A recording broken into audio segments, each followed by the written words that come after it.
Breaking Bad, Tuco, Salamanca. Hello, I'm H.G. Tudor. As I analyse various fascinating characters from the universe of Breaking Bad and Better Call Saul, I'm asking for you to assist me in ensuring that a wider audience is reached. These are comprehensive breakdowns which give you particular insight into understanding what a fictional character is. So therefore, if you were a fan of the two shows, you get to understand the motivating factors, the driver behind the activities of brilliantly written characters. But also, where you have an interest in narcissism and psychology and human behavior as a whole, it allows you to understand more examples of particular facets of those conditions. There's lots to get out of these.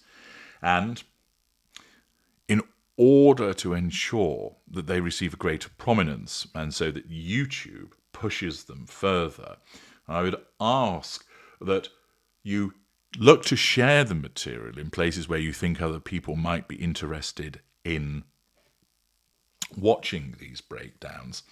And also, give them another run through an hour or so after you've watched them for the first time, because in so doing, you'll increase the number of views, which means YouTube takes notice of it and is more likely to push it. The fact is that most videos are entirely beholden to the recommendations that YouTube make. It is a fact that, irrespective of the number of subscribers that one might have, what really governs the success of a video being viewed is whether YouTube pushes it as a recommended video. And this means that in many instances, excellent work doesn't get noticed in the way that it ought to.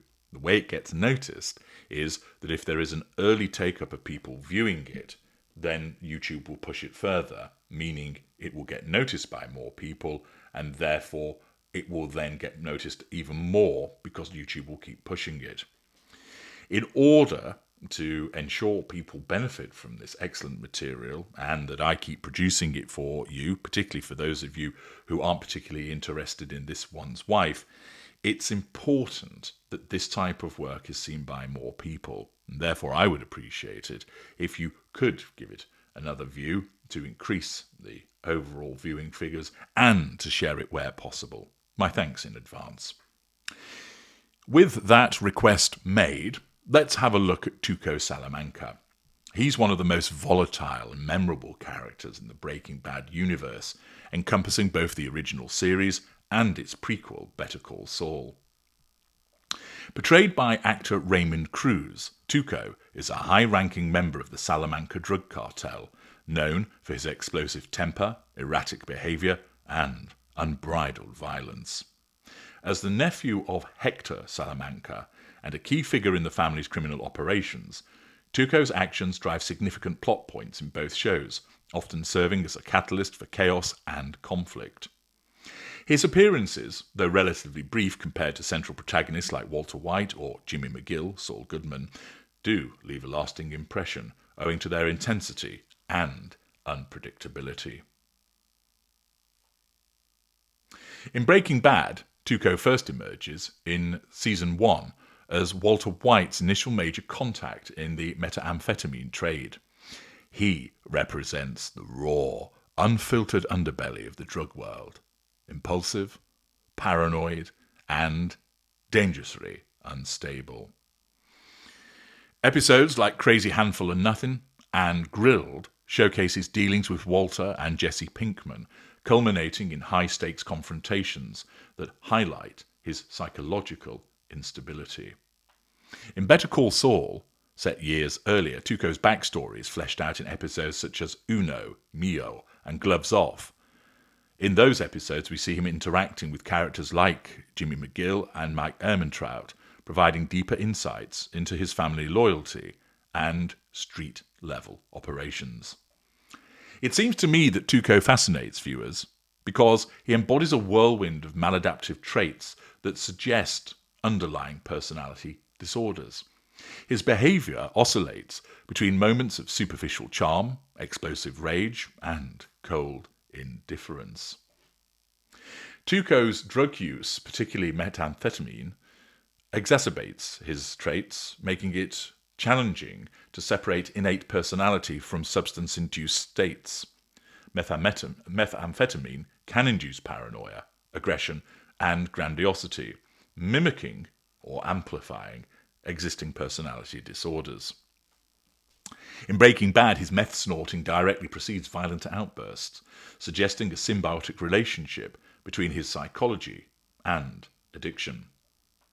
It's also worth pointing out that naturally these are fictional characters, and as a consequence of the necessity of plot points, character development, and story arc, it's not always the case that they will completely fit within a particular definition, but we're looking at the majority behaviours to make an analysis. Tuco presents as a highly unstable individual whose behaviour is marked by extreme mood swings, paranoia, and a propensity for violence. His unpredictability is a hallmark trait. One moment he might laugh manically or show fleeting affection, and the next erupt into lethal aggression over perceived slights. This volatility isn't random.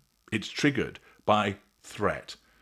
Threat to his ego, his authority, or family, all of which come back to the issue of control, for that is a core element of his identity.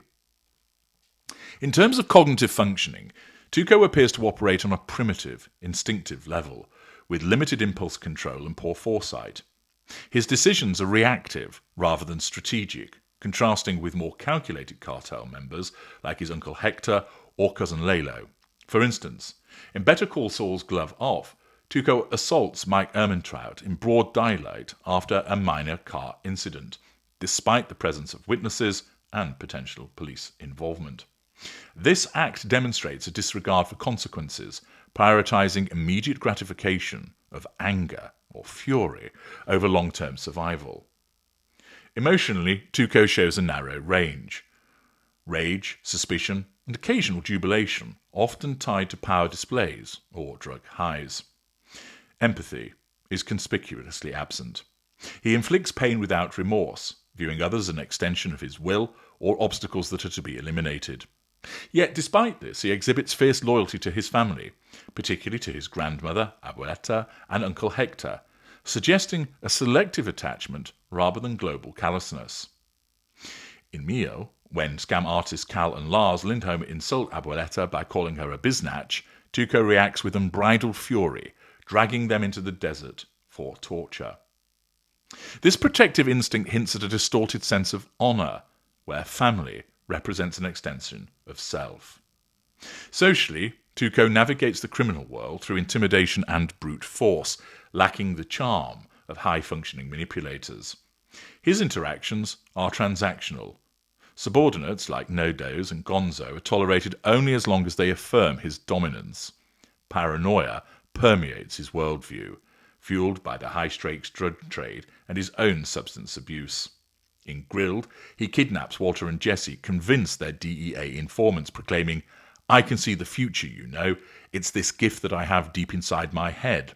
I knew last night they were going to come and try and bust me." This delusional insight underscores a paranoid personality style, which could be exacerbated by meth-induced psychosis. Tuco's background, glimpsed in flashbacks and references, points to a traumatic upbringing within the Salamanca cartel. Born around 1970, he was imprisoned multiple times, including for stabbing an inmate in assault. A 1998 incident where he killed Dog Paulson over suspected betrayal reveals early psychopathic leanings. His family environment, steeped in violence and criminality, likely shaped his maladaptive coping mechanisms. Analyses suggest that Tuco's lower intelligence compared to relatives like Lalo contributes to his raw, unfiltered aggression, rather than cunning psychopathy. Substance abuse is a confounding factor. Tuco's meth use amplifies impulsivity and paranoia, potentially masking or mimicking disorder symptoms. In a no rough stuff type deal, after snorting crystal meth, he beats No-Dos to death for speaking out of turn, laughing after with him, "Damn, man, look at that. Look, yeah, that's messed up. Okay, Heisenberg, next week." This remorseless glee post-violence is chilling, blending drug euphoria with inherent callousness. Tuco views himself as an untouchable kingpin in the drug trade. This is grandiosity and an exaggerated sense of self-importance. In Crazy Handful of Nothing, when Walter approaches him for a deal, Tuco asserts dominance with, "Nobody moves crystal in the South Valley but me, bitch." This declaration inflates his territorial control, positioning him as the supreme authority. Even in captivity scenarios, like when Walter threatens him with fulminated mercury disguised as meth, Tuco's response shifts to admiration. "You've got balls, I'll give you that." Yet this respect stems from seeing a reflection of his own bravado, reinforcing his self-view as a peer only to those who match his perceived toughness. In Better Call Saul's Mio, Tuco's grandiosity shines when he takes charge of punishing the Lindholm twins. He orchestrates a desert interrogation, wielding a gun and deciding fates like a judge, jury, and executioner. His insistence on respect, demanding the twins apologize profusely to Abuelta, extends his ego to family, treating insults to her as direct assaults on his status.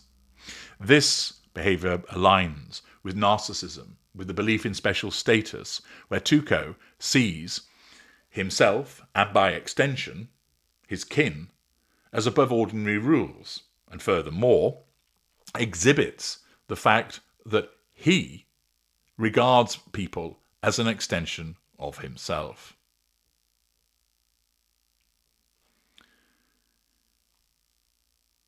Tuco craves validation through fear and subservience rather than overt praise, a twisted form of admiration. Subordinates must affirm his power. Any deviation triggers rage, heated, ignited fury. In a no rough stuff type deal, No Dose's mild interjection during a deal with Walter, "Just remember who you're working for," enrages Tuco. This is a threat to control, as it is interpreted as undermining his authority. He beats No Dose, savagely demanding, "What did you say?" This entitlement to unquestioned loyalty demonstrates a reliance upon external reinforcement, validation through the provision of fuel, and the necessity of the maintenance of control. Entitlement also manifests in his business dealings. In 737, after No Dose's death, Tuco casually dismisses the loss and demands continued supply from Walter, expecting compliance without negotiation. Sense of entitlement, assertion of control. His sense of entitlement extends to physical spaces. In Gloves Off, he claims the road after the car bump, assaulting Mike as if public areas are his domain. Emotional empathy is absent in Tuco. He exploits others for personal gain or amusement, throwing them to one side when it becomes inconvenient. The beating of No Dose, followed by kicking his corpse in 737, shows a complete absence of remorse, only irritation at the mess. Tuco laughs it off, prioritizing the next deal over human life. Similarly, in Mio, he plans to torture the Lindholms with sadistic glee, only relenting when Jimmy McGill appeals to practicality, not compassion. Tuco's response to Jimmy's pleas, "Think about their mother," is pragmatic, not empathetic, as he breaks their legs instead of killing them, viewing it as a fair compromise. Exploitation is evident in his treatment of lieutenants like Gonzo, whom he suspects of betrayal in Grilled. Despite Gonzo's loyalty and relation as brother-in-law, Tuco's paranoia leads to accusations. Gonzo went and snitched to them cops. This exploitative dynamic treats people as tools, as objects. Once trust erodes, they're expendable. Even family is not immune. While loyal to Hector, Tuco's actions often endanger the cartel, suggesting self-interest overriding the collective good. Tuco envies those who challenge his status, responding with arrogance and violence. When Walter, as Heisenberg, stands up to him in Crazy Handful of Nothing, Tuco's initial arrogance, "You got one part of that wrong, this is not meth," turns to envy-tinged respect after the explosion. His arrogance permeates interactions. In Uno, he knocks out the Lindholms casually, strutting with superiority.